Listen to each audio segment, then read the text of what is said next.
Back to my channel. आज मैं लेकर आई हूँ एक बहुत इंटरेस्टिंग टॉपिक जिसके बारे में आई थिंक आप सभी को मतलब जानना तो ज़रूरी होगा। हम लोग लॉ स्टूडेंट्स जो हैं वो ऑलरेडी हम लोग अपने फर्स्ट सेमेस्टर सेकंड सेमेस्टर में ऑलरेडी हम लोग ये सब के बारे में पढ़ चुके हैं। और अगर जो लोग फर्स्ट सेमेस्टर में नहीं भी पढ़े होंगे तो वो लोग अपने फिफ्थ या थर्ड में ऑलमोस्ट वो लोग पढ़ ही चुके होंगे,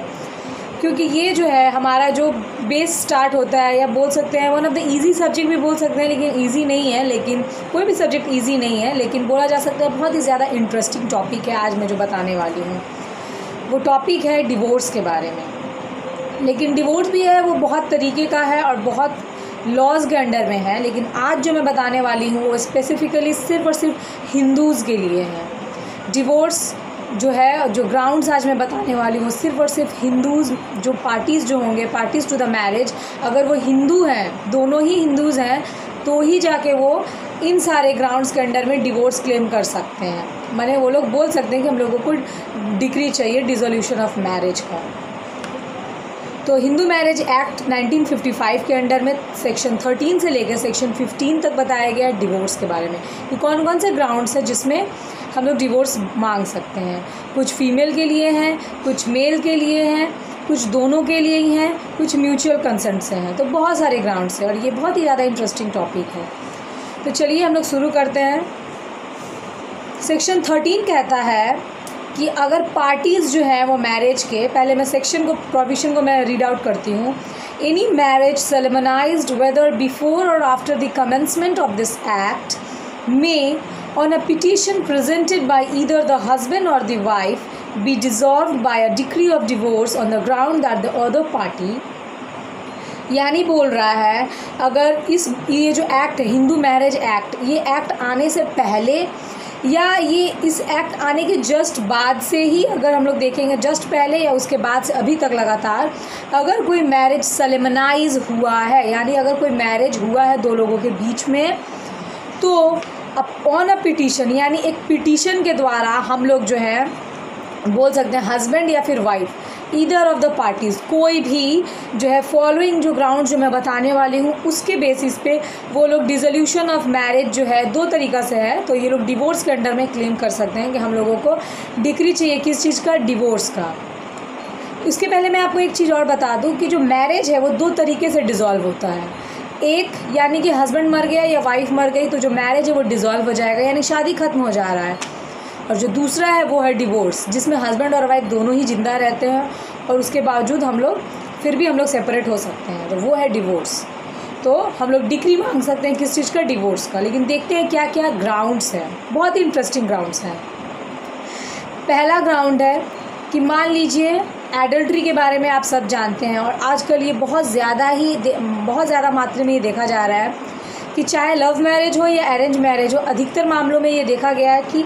एक्स्ट्रा मैरिटल अफेयर जो है ये मतलब बोला जा सकता है कि आजकल का फैशन हो गया है।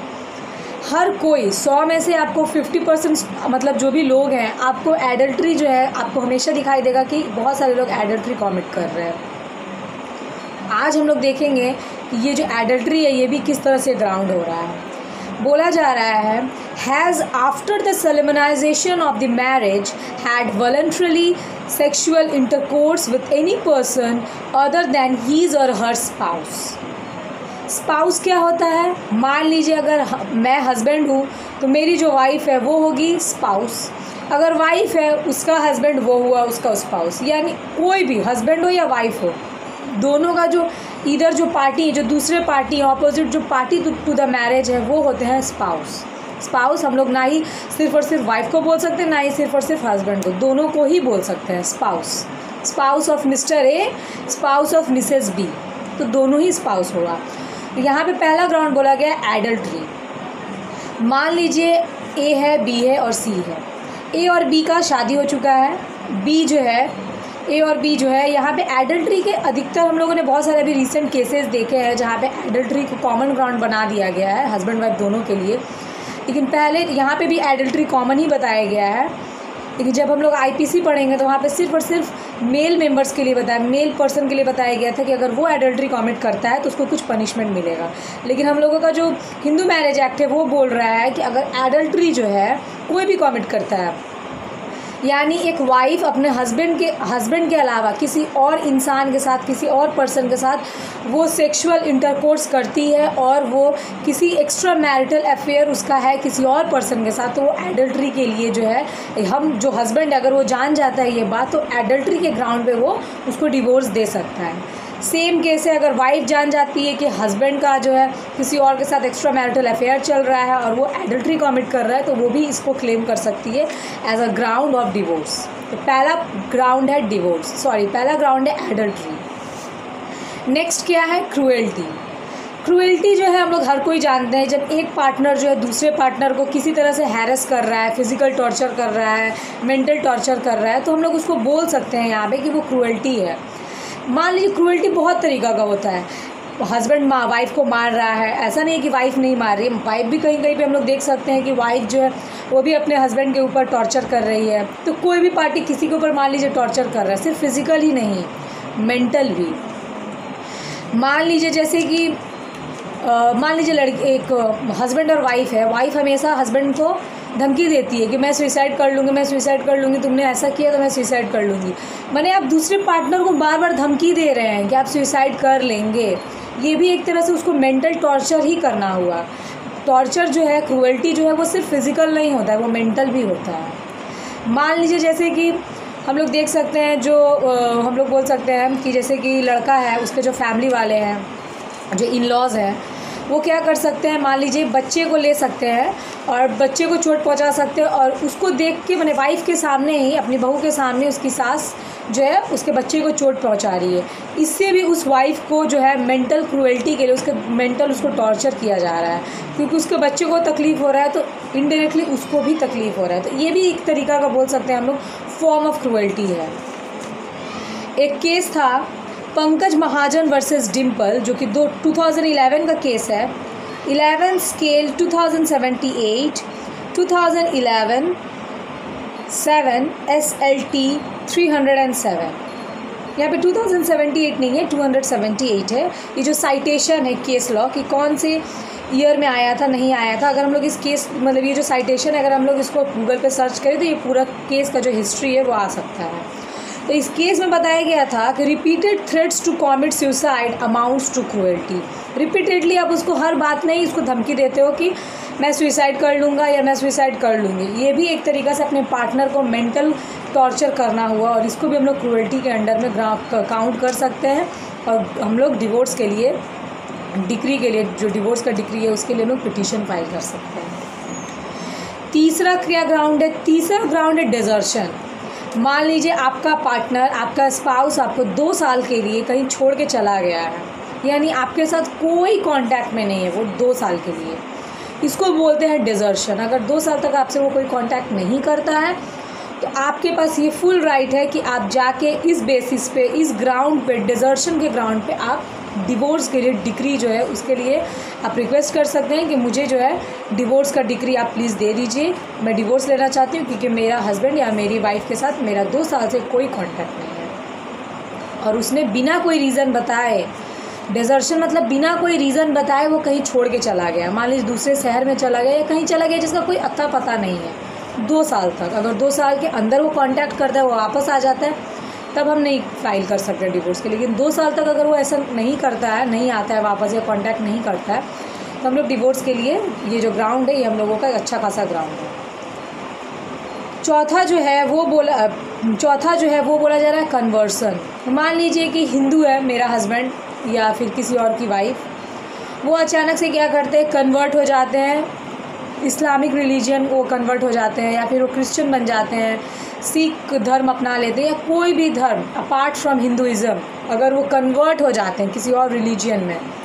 तो भी जो स्पाउस है, जो दूसरा पार्टनर है, वो डिवोर्स के लिए पिटीशन फाइल कर सकता है। उसके बाद जो है 5th जो है यहाँ पे ग्राउंड है वो है कि मान लीजिए आपका जो पार्टनर है वो अनसाउंड माइंड का है, मान लीजिए पागल है या फिर बोल सकते हैं उसको मेंटल ट्रॉमा है, मेंटल डिसेबिलिटी है, तो भी आपके पास ये ग्राउंड है कि आप डिवोर्स मांग सकते हैं। और यहाँ पे अनसाउंड माइंड है या फिर मेंटल डिसऑर्डर है, ये किस तरीक़ा का मेंटल डिसऑर्डर, मान लीजिए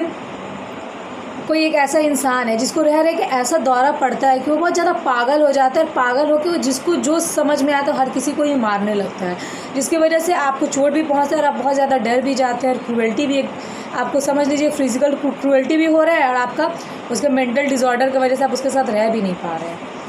तो इसके लिए आप इसके लिए आप पिटीशन फाइल कर सकते हैं ग्राउंड में डिवोर्स के लिए।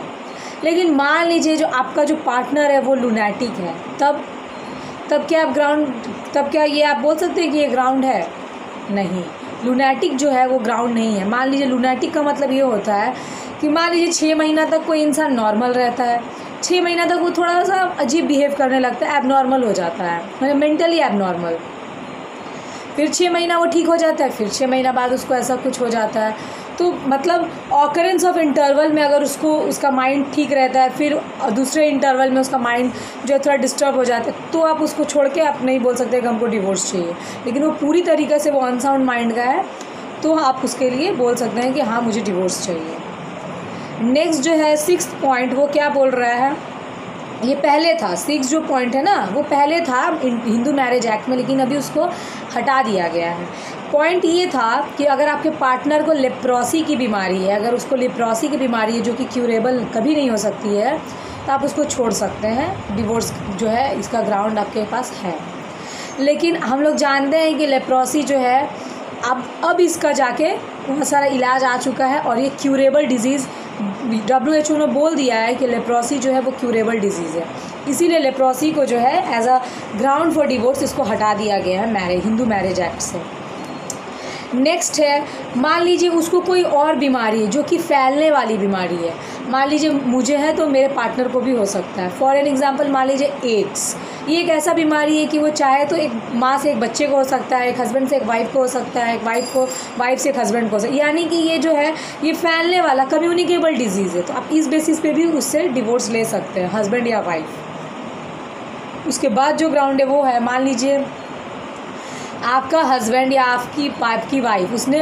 घर बार छोड़ के उसने संन्यास धारण करने का सोच लिया है, वो आपको छोड़ के वो संन्यास धारण कर लिया है,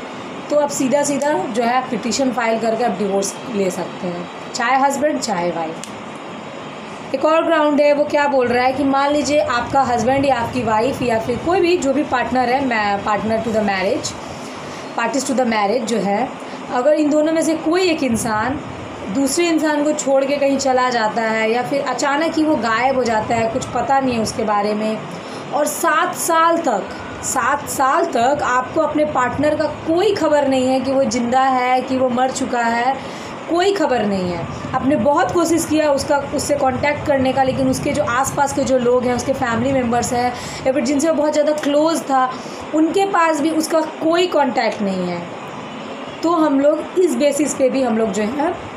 डिवोर्स के लिए पिटीशन फाइल कर सकते हैं। 7 साल तक अगर कोई कांटेक्ट नहीं है, ये नहीं कि सिर्फ आपका कांटेक्ट नहीं है, अगर उसके माँ बाप, उसके आसपास के लोग, उसके साथ जो लोग बहुत ज़्यादा क्लोज़ है, उन लोगों के पास भी अगर उसका कांटेक्ट नहीं है, तो आप क्या कर सकते हैं, डिवोर्स के लिए फाइल कर सकते हैं पिटीशन। ये बताया सेक्शन 13 के क्लॉज 1 ने। अब क्लॉज 1 का ए क्या बताता है? क्लॉज 1 का ए बताता है कि मान लीजिए कि डिवोर्स नहीं, हिंदू मैरिज एक्ट में आपको सिर्फ डिवोर्स के लिए ही नहीं आप बोल सकते हैं कि हाँ मेरे और मेरे पार्टनर के बीच में कुछ अच्छा नहीं, हम लोग का रिलेशन है तो हम लोग सिर्फ डिवोर्स ले सकते हैं, ऐसा नहीं है। आप चाहें तो जुडिशियल सेपरेशन लेके आप दोनों अलग अलग रह सकते हैं, लेकिन फिर भी आप हस्बैंड एंड वाइफ ही कहलाएंगे। और एक ग्राउंड होता है रेस्टिट्यूशन ऑफ कंजुगल राइट्स। मान लीजिए आपका हस्बैंड आपको बिना बताए, बिना कुछ बोले आपको छोड़ के चला गया, या फिर अगर लड़की है तो उसके मायके पहुंचा के वो चला गया, उसके साथ वो कुछ कांटेक्ट नहीं कर रहा है, कुछ नहीं कर रहा है, लेकिन आपको इच्छा है उसके साथ रहने के लिए, क्योंकि वो आपको कोई वैलिड ग्राउंड नहीं दे रहा है आपको छोड़ने के लिए, तो आप जो है कोर्ट के पास फाइल कर सकते हैं रेस्टिट्यूशन ऑफ कंजुगल राइट्स के लिए कि भैया मेरा राइट्स जो है उसको दोबारा से इस्टेब्लिश किया जाए, मैं अपने पार्टनर के साथ रहना चाहती हूँ, भले वो रहना चाहे या नहीं, क्योंकि वो मुझे बिना ग्राउंड का, बिना कुछ वैलिड रीज़न का मुझे ऐसे नहीं छोड़ सकता है। तो ये है रेस्टिट्यूशन ऑफ कंजुगल राइट्स। तो क्लॉज 1 सब क्लॉज ए क्या बोल रहा है कि मान लीजिए आपने जुडिशियल सेपरेशन के लिए पिटीशन फाइल किया था कि ठीक है हम लोगों में अच्छा रिलेशन नहीं है, हम लोग डिवोर्स नहीं लेना चाहते, लेकिन हम लोग अलग अलग रहना चाहते हैं, लेकिन जुडिशियल सेपरेशन के बाद भी देखा गया कि 1 साल तक आपको फील नहीं हुआ एक दूसरे को कि हाँ एक दूसरे की ज़रूरत है। आप लोगों ने एक दूसरे से कोई कांटेक्ट नहीं रखने का कोशिश किया। आप अपने लाइफ में व्यस्त हो, वो अपने लाइफ में। आप 1 साल बाद कोर्ट के पास फाइल कर सकते हैं पिटीशन कि हाँ हम लोग जुडिशियली सेपरेटेड हुए थे, लेकिन उसके 1 साल के बाद तक भी कोई अच्छा रिलेशन हम लोगों में नहीं इस्टेब्लिश हो पाया। तो फाइनली जो है हम लोग मतलब डिवोर्स हम लोग लेना चाहते हैं। कोर्ट जो है कभी नहीं चाहता है कि हस्बैंड या वाइफ दोनों जो है वो डिवोर्स ले लें, इसीलिए उनको पहले जुडिशियल सेपरेशन के लिए बोला जाता है कि पहले डिक्री जो है जुडिशियल सेपरेशन का ये पहले पास किया जाता है कि नहीं ठीक है आप लोग पहले अगर आप लोग एक साथ नहीं रह सकते, आप लोग अलग अलग रह के देखो। फिर अगर आपको लगे कि नहीं आप अपने हस्बैंड के पास जाना है या वाइफ के पास जाना है तो आप एक साथ रह सकते हैं, कोर्ट को कोई प्रॉब्लम नहीं। लेकिन कोर्ट आपको कभी पहले नहीं बोलेगा कि हाँ आप डिवोर्स ले लीजिए, क्योंकि जो है हमारे हिंदू मैरिज एक्ट में या फिर हमारे हिंदू धर्म में शादी को जो एक सैक्रामेंट, एक पवित्र बंधन माना जाता है। इसीलिए आज तक हिंदू धर्म में आप किसी से डिवोर्स का मतलब पूछिएगा हिंदी में, वो इसका मतलब नहीं बता पाएगा, क्योंकि आज तक डिवोर्स का हिंदी में कोई मतलब ही नहीं है। हम लोग जानते हैं तलाक, लेकिन तलाक जो है वो मुस्लिम लॉ में आता है, हिंदू लॉ में नहीं आता है। क्योंकि हिंदू लॉ में जो है मैरिज को एक सैक्रामेंट माना जाता है, एक पवित्र बंधन माना जाता है जिसको नहीं तोड़ा जा सकता है। पिछले ज़माने में लोग ऐसा बोलते थे, लेकिन आज सैक्रामेंट होने के बावजूद भी हम लोग डिवोर्स ले रहे हैं, सेपरेट हो जा रहे हैं। लेकिन डिवोर्स का आज तक हिंदी मीनिंग नहीं आया है। आप चाहे तो गूगल में सर्च करके देख सकते हैं, आपको तलाक वगैरह ही दिखाएगा या कुछ बड़ा टर्म बताएगा, लेकिन 1 सिंगल वर्ड नहीं है डिवोर्स के लिए हिंदी में, क्योंकि हिंदू लॉ जो है वो कहता है कि हिंदू मैरिज जो है वो एक सैक्रामेंट है। इसीलिए पहले आपको जुडिशियल सेपरेशन के लिए मान लीजिए आपने पिटीशन फाइल किया था, उसके 1 साल के बाद भी आप लोग ठीक है एक दूसरे के बिना रहने में आप लोग ओके हैं, तब जाके आप लोग डिवोर्स के लिए पिटीशन फाइल कर सकते हैं। और दूसरा जो है मान लीजिए हस्बैंड छोड़ के वाइफ को चला गया था, कोर्ट ने बोला कि नहीं तुमको अपने वाइफ के साथ ही रहना पड़ेगा, तुम ऐसे नहीं छोड़ सकते हो। कोर्ट की इस डिग्री पास करने के बावजूद भी उसके 1 साल के बाद भी आपके और आपके हस्बैंड के बीच में कुछ अच्छा रिलेशन नहीं इस्टेब्लिश हुआ है। मान लीजिए हस्बैंड आपके साथ रह तो रहा है ज़बरदस्ती, लेकिन वो आप में इंटरेस्टेड नहीं है और वो रिलेशन को आगे नहीं बढ़ाना चाहते, तो भी आप लोग चाहें तो ये डिवोर्स का जो है इसके लिए आप लोग पिटीशन फाइल कर सकते हैं, चाहे हस्बैंड चाहे वाइफ। हस्बैंड बोल सकते हैं कि हाँ कि कोर्ट जो जज जो है उनको बोल सकते हैं कि हाँ आपके कहने पे हम लोग जो डिक्री मिला था उसके अंतर्गत मैं 1 साल तक था इसके साथ, लेकिन फिर भी जो है मैं इस रिलेशन को कुछ आगे नहीं बढ़ा पाया हूँ और मैं नहीं रहना चाहता हूँ इसके साथ, तो आप जो है आपको डिक्री जो है मिल जाएगा डिवोर्स का। नेक्स्ट जो है सेक्शन 13 का जो सब बोल सकते हैं हम लोग क्लॉज 2, वो स्पेसिफिकली सिर्फ और सिर्फ वाइफ्स के लिए है। क्या है? पहला ग्राउंड है कि मान लीजिए जब आपकी शादी हुई है जब किसी लड़के से, उस टाइम उसकी कोई वाइफ थी और प्लस वो ज़िंदा थी। मान लीजिए आपके हस्बैंड ने जब आपसे शादी की, आपको कुछ दिन के बाद क्या पता चला कि आपका जो हस्बैंड है वो ऑलरेडी मैरिड था,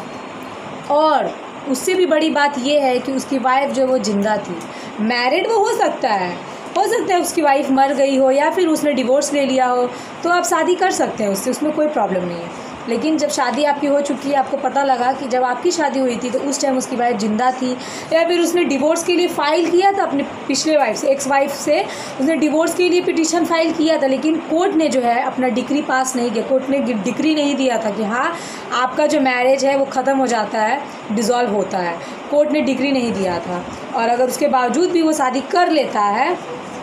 तो आप इस ग्राउंड पे उसको छोड़ सकते हैं, डिवोर्स के लिए फाइल कर सकते हैं पिटीशन। सेकंड जो है, मान लीजिए आपको पता चला शादी के बाद कि आपका जो हस्बैंड है उसने कभी किसी का रेप किया है, या फिर वो सॉडोमी या फिर बेस्टियलिटी के लिए वो जो है बोल सकते हैं कि वो कल्प्रिट है उसका। सॉडोमी एंड बेस्टियलिटी का मतलब है, सॉडोमी का मतलब है मान लीजिए अननेचुरल ऑफेंस। मान लीजिए वो मेल है और उसने किसी मेल पर्सन के साथ सेक्सुअल इंटरकोर्स किया है तो उसको हम लोग सॉडोमी बोलते हैं। और बेस्टियलिटी है यानी कि मान लीजिए उसने किसी एनिमल के साथ इस सेक्सुअल इंटरकोर्स किया है और आपको ये पता चल गया है तो आप उसको छोड़ सकते हैं इस ग्राउंड पे। यानी 3 ग्राउंड्स बोल रहा है, रेप, सॉडोमी और बेस्टियलिटी। ये हुआ, और उसके पहले बोला कि उसकी वाइफ जिंदा है, आपको पता था, मैंने पता चल गया। तीसरा जो है, तीसरा ग्राउंड ये बोल रहा है कि मान लीजिए आपको CRPC या CPC के अंतर्गत या फिर हिंदू एडॉप्शंस एंड मेंटेनेंस एक्ट के अंतर्गत आपके हस्बैंड को बोला गया है कि आपको मेंटेनेंस दे। मान लीजिए आपके हस्बैंड को बोला गया आपको मेंटेनेंस देने के लिए इन सारे एक्ट्स के अंतर्गत, किसी एक एक्ट के अंतर्गत, और उसके बाद 1 साल तक आप लोग अलग अलग हैं, वो आपको मेंटेनेंस दे रहा है, लेकिन आपके और आपके हस्बैंड के बीच में कुछ अच्छा रिलेशन नहीं इस्टेब्लिश हो पाया है, तो इस बेसिस पे भी आप जो हैं उसको डिवोर्स दे सकते हैं। जो लास्ट है वो बोल रहा है वाइफ्स के लिए कि मान लीजिए एक छोटी लड़की है, पहले हम लोग देखते थे कि चाइल्ड मैरिज हो जाता था, लड़की मान लीजिए शादी भी हो गया तो कुछ साल तक अपने घर रहती थी, उसके बाद वो चली जाती थी लड़के के घर, मान लीजिए जब मेजर हो गई है, या फिर कहीं कहीं भी बहुत पिछड़े अगर जगह पे हम लोग जाएँ तो देख सकते हैं कि आज भी ये हो रहा है, और आज भी बहुत कम एज की लड़कियों को शादी करके उनके हस्बैंड के पास भेज दिया जाता है। ऐसा नहीं है कि मैंने जो सामने वाला उसका जो हस्बैंड है वो बच्चा ही रहे, किसी बूढ़े इंसान के साथ भी उसका शादी कर दिया जाता है, तो उसको भी हम लोग चाइल्ड मैरिज ही बोलेंगे। मान लीजिए किसी लड़की का शादी बचपन में करा दिया गया था, बचपन में तो उसका कंसेंट देना नहीं देना वो मैटर नहीं करता है, उसकी शादी हो गई थी, लेकिन जब वो 18 साल की हो गई है according to Hindu marriage act, तो वो क्या कर सकती है, अगर वो चाहे तो वो अपने शादी को डिज़ोल्व कर सकती है, वो रेपुडिएट कर सकती है कि मुझे नहीं रहना है अपने हस्बैंड के साथ, क्योंकि ये जो शादी हुआ था वो बचपन में हुआ था, मेरे बिना मर्ज़ी का, बिना मेरा कंसेंट का हुआ था, इस बेसिस पे भी वो रेपुडिएट कर सकती है अपने मैरिज को। अब हम लोग देखते हैं सेक्शन 13 क्लॉज ए क्या कहता है। सेक्शन 13 क्लॉज ए कहता है कि आपको जो है अगर आप अपने हस्बैंड या वाइफ के साथ खुश नहीं हैं तो आपको डिवोर्स लेने की कोई ज़रूरत नहीं है, आप चाहें तो सिर्फ और सिर्फ आप जुडिशियल सेपरेशन भी ले सकते हैं, उसके बाद भी आप लोग हस्बैंड वाइफ कहलाएंगे, लेकिन आप लोगों को रहना नहीं होगा, कोई ज़बरदस्ती नहीं है। लेकिन ये शादी जो है एक बंधन है, 7 जन्मों का बंधन है, लोग कहते हैं, ऐसा हम लोगों का मानना है हिंदू धर्म में कि शादी जो है वो 7 जन्मों का बंधन है, तो उसको तो 7 दिन में या 7 महीनों में ख़त्म नहीं किया जा सकता, इसीलिए कोर्ट जो है आपको टाइम देता है कि आप जुडिशियली सेपरेट रहिए, उसके बावजूद अगर आपको लगे कि आपको रहना ही नहीं है तब भले आप डिवोर्स ले लीजिए, कोई ज़बरदस्ती नहीं है। लेकिन कोर्ट जो है पहले आपको यही बोल रहा है कि पहले ऑल्टरनेटिव जो ऑप्शन है रिलीफ है आप पहले उसको क्लेम कीजिए, पहले जुडिशियल सेपरेशन लीजिए, अगर आप उससे भी नहीं सेटिस्फाइड है तब जाके आप जो है डिवोर्स मांगिए। सेक्शन 13 क्लॉज बी क्या कहता है, डिवोर्स बाय म्यूचुअल कंसेंट। मान लीजिए हस्बैंड और वाइफ दोनों ही जो है 1 साल से अलग रह रहे हैं और उन लोगों को एक दूसरे की कोई कमी भी महसूस नहीं हो रही है और दोनों हैप्पीली रह रहे हैं, तो दोनों ने बहुत कोशिश की एक साथ रहने का, लेकिन कोई उन लोगों का दोनों का ही कोई इच्छा नहीं है एक साथ रहने का, तो वो दोनों जो है आके कोर्ट के सामने बोल सकते हैं म्यूचुअल कंसेंट से कि हम लोग एक दूसरे से खुश नहीं हैं, हम दोनों अलग भी हैं और पिछले 1 साल से हम लोगों में कोई ऐसा अच्छा रिलेशन इस्टेब्लिश नहीं हुआ है, खुशी खुशी हम लोग डिवोर्स लेना चाहते हैं, आप लोग ले सकते हैं। लेकिन जो बोला जा रहा है कि on the motion of both the parties made not earlier, यानी कि मान लीजिए आप 1 साल तक तो आप बोल रहे हैं कि मेरा उसके साथ कुछ मैंने अच्छा रिलेशन नहीं इस्टेब्लिश हो पाया है, उस 1 साल के बाद भी आपको 6 मंथ्स तक आपको देखना पड़ेगा, वेट करना होगा, उसके बाद ही आप पिटीशन फाइल कर सकते हैं। उसके बाद जो है 6 मंथ तक आपने मान लीजिए 6 महीने के बाद आपने पिटीशन फाइल किया कि नहीं भैया हम लोगों को म्यूचुअल कंसेंट से डिवोर्स चाहिए, लेकिन कोर्ट जो है वो आपको टाइम देगा 18 महीनों का। अगर उस 18 महीनों में आप लोगों ने अपना जो पिटीशन है हटा लिया, विड्रॉ कर लिया, कोर्ट को कोई प्रॉब्लम नहीं है, आप लोग खुशी खुशी एज अ हस्बैंड वाइफ रहिए। लेकिन अगर आप लोगों ने विड्रॉ नहीं किया, आप लोग चाहते ही हैं म्यूचुअल कंसेंट से, आप लोग डिवोर्स चाहते ही हैं, तब जाके कोर्ट जो है आगे प्रोसीडिंग्स में आप लोगों को डिवोर्स दे देगा, अगर वो देखेगा 18 महीना तक आप लोग जो है उसको पिटीशन को विड्रॉ नहीं कर रहे हैं। नेक्स्ट जो है सेक्शन 14 कहता है no petition for divorce to be presented within 1 year of marriage, यानी हिंदू मैरिज एक्ट में अगर आपका शादी जो है 1 साल अगर कंप्लीट नहीं हुआ है आपका शादी का, तो आप जो है डिवोर्स के लिए पिटीशन फाइल नहीं कर सकते हैं। लेकिन जैसा कि हम सब जानते हैं हर जनरल रूल का जो एक एक्सेप्शन होता ही है। मान लीजिए हस्बैंड वाइफ है, हस्बैंड बहुत ज़्यादा क्रूएल्टी कर रहा है, बहुत ज़्यादा मेंटल टॉर्चर कर रहा है अपनी वाइफ के साथ, तो क्या कोर्ट बोलेगा कि नहीं पहले 1 साल तुम उसके घर में रहो, तुम मार खाओ, फिजिकल टॉर्चर सहो, फिर हम लोग तुमको डिवोर्स देंगे? नहीं। यहाँ पे क्या बोला जा रहा है, इन एक्सेप्शनल केसेस, अगर कुछ ऐसे एक्सेप्शनल केसेस हैं जिसमें बहुत ज़्यादा क्रूएल्टी हो रहा है, मान लीजिए क्रूएल्टी का ग्राउंड है या फिर बच्चा भी है अगर आपका, तो वो देख उसके लिए भी अपने पापा के साथ रहना माने उसके लिए सही नहीं है इन फ्यूचर, वो बहुत ज़्यादा माने उसका हस्बैंड जो है वो बहुत ज़्यादा ड्रिंक करता है, फिर आके मारपीट करता है, तो ये सब उस बच्चे पे भी कोई असर, बहुत ज़्यादा ख़राब असर पड़ेगा, और प्लस उसकी वाइफ भी उसके साथ नहीं रह पा रही है, उसके दिमाग में ये डेंजर मतलब एप्रीहेंशन आ रहा है कि या इसके साथ रहना मेरे और मेरे बच्चे के लिए बहुत ज़्यादा खतरनाक है, उस केस में अगर वो कोर्ट को ये सेटिस्फाई कर पाती है, मतलब बोल सकते हैं अवेलेबल एविडेंसेस के थ्रू, तो कोर्ट जो है उसको अलाउ करेगा। इसके लिए उसको स्पेशल पिटीशन फाइल करना पड़ेगा, ठीक है, स्पेशल लीव पिटीशन उसको फाइल करना होगा कि 1 साल नहीं हुआ शादी का, फिर भी मेरा ये सब ग्राउंड्स है तो मुझे डिवोर्स चाहिए क्योंकि मैं अपने हस्बैंड के साथ नहीं रह पा रही हूँ, उसके साथ रहना खतरे से खाली नहीं है। लेकिन मान लीजिए कोर्ट ने अगर देखा कि आपको डिवोर्स उसने दे दिया, कोर्ट ने दे दिया कि हाँ आप मारपीट आपके साथ हो रहा था, आप नहीं रह पा रहे थे, लेकिन उसके बाद कोर्ट को पता चला कि आप जो है धोखे से फॉल्स एविडेंस फैब्रिकेट करके आपने ये जो है डिवोर्स ले लिया है, तो कोर्ट जो है उस डिक्री को कैंसिल कर देगा, रिवोक कर देगा, और 1 साल जब तक नहीं होगा तब तक आप दोबारा से जो है वो पिटीशन फाइल नहीं कर पाएंगे। अब आते हैं सेक्शन 15 के ऊपर। सेक्शन 15 क्या कहता है? Divorced persons when may marry again, यानी मान लीजिए ए और बी है, दोनों डिवोर्स लेना चाहते हैं म्यूचुअल कंसेंट से, या फिर वाइफ हस्बैंड को देना चाहती है डिवोर्स, या फिर हस्बैंड वाइफ को, यानी कि कोई भी मामला हो, मतलब कोई भी ग्राउंड हो, बस उन दोनों में डिवोर्स होने वाला है, ठीक है। तो बताया जा रहा है कि कब जो है एक पार्टनर, जब एक इंसान जब उसका डिवोर्स हो गया तो कब जो है वो शादी कर सकता है दूसरा, वो तब कर सकता है मान लीजिए वो डिवोर्स के लिए उसने केस पिटीशन फाइल किया है, कोर्ट ने डिक्री भी दे दिया है कि हाँ तुम लोगों का आज से शादी डिज़ोल्व हो गया है, डिज़ोल्यूशन का तुम्हारा डिक्री दे दिया है डिवोर्स का, और देखा गया कि ये जो डिक्री है वो अपीलिएबल नहीं है, यानी हायर कोर्ट में जो है कोई भी पार्टनर उसको अपील नहीं कर सकता है, और अपील मान लीजिए अगर कर भी सकता है तो देखा गया कि टाइम लिमिटेशन जो है, जो लिमिटेशन जो पीरियड है वो चला जा चुका है, तब जाके जो है आप किसी और पर्सन से आप शादी कर सकते हैं। लेकिन मान लीजिए आपका जो डिक्री है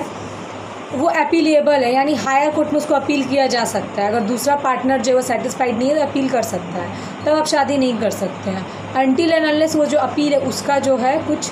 ऑर्डर या कुछ उसका डिक्री नया आता है। मान लीजिए आपने पिटीशन फाइल किया है लेकिन अभी पेंडिंग में है आपका सूट, तो भी आप शादी नहीं कर सकते हैं जब तक आपका डिवोर्स जो है उसका डिक्री नहीं आ गया है, प्लस आपका जो अगर डिक्री जो है अपीलिएबल है, आपने अपील कर लिया है, उसका डिक्री आ चुका है, या फिर मान लीजिए आपका डिवोर्स हो चुका है और आपका जो डिक्री है वो अपीलिएबल नहीं है, और अगर है भी तो 2 साल जो है, माने 2 साल क्या जो भी लिमिटेशन पीरियड है वो जा चुका है, तब जो है आप जो है वो शादी कर सकते हैं, रीमैरी कर सकते हैं किसी और से। और मैं एक और चीज़ बता दूं, जो मैरिज होता है या डिवोर्स होता है ये जो है एक सिविल मामला है, ठीक है,